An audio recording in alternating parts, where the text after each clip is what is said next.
एक व्यक्ति एक खड़ी हुई रेलगाड़ी को 5 मिनट में पार करता है तथा वही रेलगाड़ी एक खंभे को 48 सेकंड में पार करती है।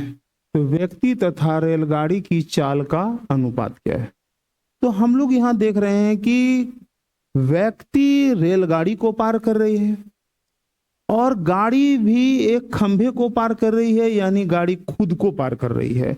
यानी दोनों ही कंडीशन में सिर्फ गाड़ी पार हो रही है। तो व्यक्ति यानी पर्सन प्लस गाड़ी व्यक्ति को पार किया 5 मिनट में यानी 300 सेकंड में, और गाड़ी खुद को पार किया 48 सेकंड में। तो इस तरह से हम लोग देखते हैं कि दोनों के समय में अनुपात क्या आता है। तो यदि हम लोग इसको 12 से काटते हैं तो ये 25 बार में कटता है, 12 से इसको काटते हैं तो ये 4 बार में कटता है। और हम लोग को मालूम है कि समय के अनुपात को पलटने पर चाल का अनुपात प्राप्त होता है। तो इस तरह से हम लोगों को स्पीड में अनुपात आ रहा है 4:25, जो कि ऑप्शन बी में दर्शाया गया है। अब कहता है कि दो व्यक्ति क्रमशः 2 किलोमीटर प्रति घंटा तथा 4 किलोमीटर प्रति घंटे की चाल से उसी दिशा में जा रहे हैं जिस दिशा में एक रेलगाड़ी चल रही है। रेलगाड़ी उन्हें क्रमशः 9 सेकंड तथा 10 सेकंड में पार कर जाती है। तो गाड़ी की लंबाई कितनी है? सबसे पहली बात यह है कि गाड़ी की लंबाई निकालने से पहले हम लोगों को गाड़ी की चाल निकालनी चाहिए। अब यहां कह रहा है कि पहले एक पटरी के किनारे किनारे दो व्यक्ति 2 किलोमीटर प्रति घंटा तथा 4 किलोमीटर प्रति घंटे की चाल से जा रहे हैं और इनके पीछे से एक रेलगाड़ी आ रही है। वो पहले व्यक्ति को 9 सेकंड में तथा दूसरे व्यक्ति को 10 सेकंड में पार कर जाती है। तो गाड़ी की चाल कितनी है? आइए सबसे पहले हम लोग चाल निकालने के लिए सीखते हैं एक लॉजिकल व्यू से। पहली व्यक्ति की चाल है 2 और दूसरी व्यक्ति की चाल है 4। गाड़ी पहले व्यक्ति को पार किया 9 सेकंड में और दूसरे व्यक्ति को पार किया 10 सेकंड में। तो सबसे पहले व्यक्ति की चाल को पहले व्यक्ति के टाइम से गुना कर देते हैं जो कि 18 आया। दूसरे व्यक्ति के चाल को दूसरे व्यक्ति के समय से गुना कर देते हैं जो आया 40। अब इन दोनों के टाइम का डिफरेंस आ रहा है 1। यहां पर आया -22 बटे यहां आया -1।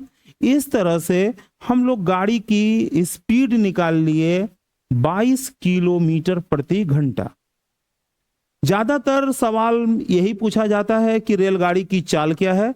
हमने यहां पर एक स्टेप आगे रखा है कि रेलगाड़ी की लंबाई क्या है, जो दूसरे मॉडल का क्वेश्चन है। एक ही क्वेश्चन में हम लोग दोनों क्वेश्चन को सीखते हैं। अब हमको गाड़ी की लंबाई निकालना है। तो गाड़ी पहले व्यक्ति को भी पार किया अपनी लंबाई से और दूसरे व्यक्ति को भी गाड़ी पार किया अपनी लंबाई से। और गाड़ी की लंबाई व्यक्ति के लिए दूरी होती है और दूरी बराबर हमने पढ़ा है चाल गुना समय।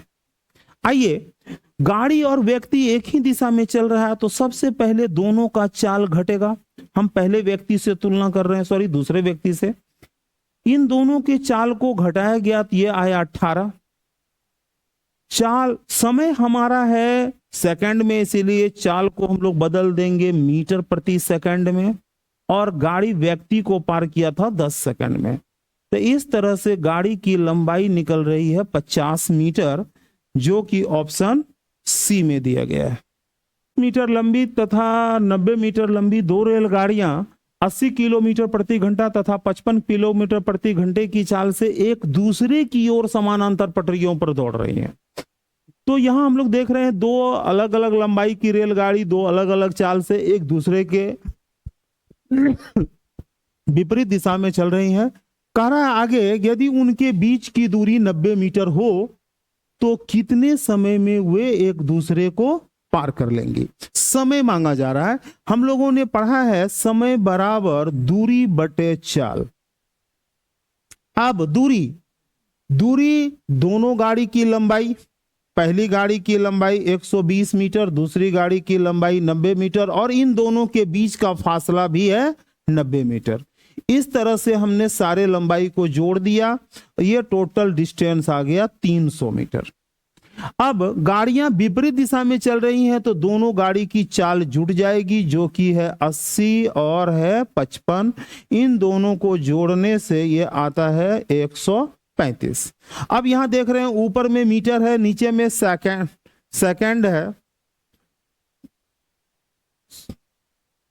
ओ सॉरी, दूरी आ गया 300 मीटर, चाल हो गया टोटल 135 किलोमीटर प्रति घंटा। किलोमीटर प्रति घंटा को मीटर प्रति सेकंड में बदलना है तो 5/18। चलिए इसको हम लोग कटाते हैं। 5 से ये 6 बार में कट गया, फिर 15 से ये 4 बार में, 15 से ये 9 बार में, 9 से ये कट गया 2 बार में। इस तरह से गाड़ियां एक दूसरे को पार कर जाएंगे।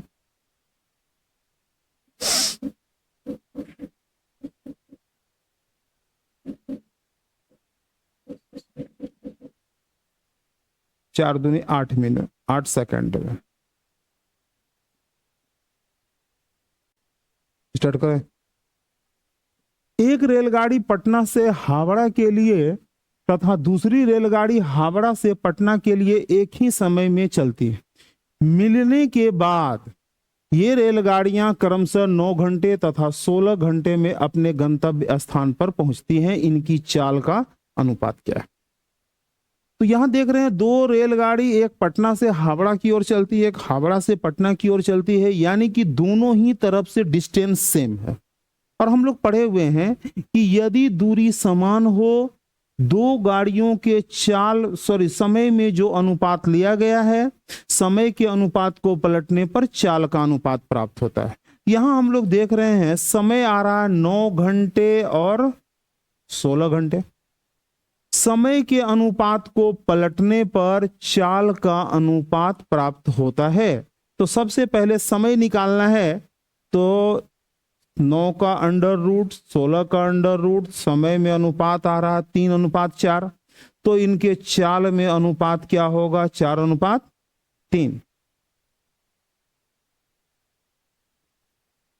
50 मीटर हो तो रेलगाड़ी की चाल कितनी है? आइए इसको समझते हैं। कहता है कि एक व्यक्ति रेलगाड़ी में बैठ करके 1 मिनट में टेलीफोन का 21 खंभा गिनता है। तो 1 मिनट में 21 खंभा, यानी 21वें मिनट में वो उसका टाइम स्टॉप होता है। यदि हम लोग डिस्टेंस निकालना चाहते हैं तो जितनी भी खंभा को उसने गिना है उसमें से 1 घटा देना है, और 2 पोल के बीच की दूरी जितनी भी बोलता उससे मल्टीप्लाई करते हैं। तो इस तरह से हम लोगों को टोटल डिस्टेंस प्राप्त होता है, जो 1000 मीटर होगा। और ये 1000 मीटर दूरी को गाड़ी पार की है 1 मिनट में, क्योंकि व्यक्ति ने खंभे को गिना है 1 मिनट यानी 60 सेकंड में। तो चाल बराबर होता है दूरी बटे समय। दूरी है 1000 मीटर, समय है 1 मिनट यानी 60 सेकंड, ऊपर में मीटर है, नीचे में सेकंड यानी मीटर प्रति सेकंड। मीटर प्रति सेकंड को किलोमीटर प्रति घंटा में बदलना है, तो इसको 18/5 से गुना करते हैं। 6 से 18 3 बार में, 5 से 100 कट रहा 20 बार में। तो इस तरह से उस गाड़ी की चाल है 60 किलोमीटर प्रति घंटा, जो कि ऑप्शन बी में दिया गया है।